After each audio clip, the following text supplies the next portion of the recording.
അപ്പോൾ ഗായ്സ് നമ്മുടെ എണ്ണയൊക്കെ നല്ലോണം ചൂടായിട്ടുണ്ട്. അതിലേക്ക് നമുക്കിത് കടുക് ഇടാം കേട്ടോ. ഈ കടുക് ഇപ്പോൾ പൊട്ടും ഗായ്സ്, പടപടേന്ന് പൊട്ടും. കണ്ടോ, അതുകൊണ്ട് കുറച്ച് വിട്ട് നിൽക്കുന്നതായിരിക്കും നല്ലത്. അതിലേക്ക് ഇതേ നമുക്ക് നമ്മുടെ ഫ്രഷ് കറിവേപ്പില ഇടാം കേട്ടോ.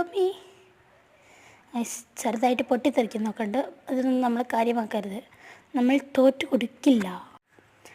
അങ്ങനെ പറഞ്ഞുകൊണ്ട് നമുക്ക് പച്ചമുളകും വെളുത്തുള്ളിയും കൂടെ ഇടാം കേട്ടോ. അതിട്ട് നന്നായിട്ടൊന്ന് മൂപ്പിക്കണം. ജസ്റ്റ് ഇതൊന്ന് എന്നിട്ട് നമുക്ക് നന്നായിട്ടൊന്ന് മൂപ്പിച്ചെടുക്കാം. അതിലേക്ക് നമ്മൾ വെണ്ടയ്ക്ക ഇട്ടിട്ട് നന്നായിട്ടൊന്ന് ഇളക്കാം. ആ വെണ്ടയ്ക്ക നന്നായിട്ടൊന്ന് ചൂടായി വരട്ടെ.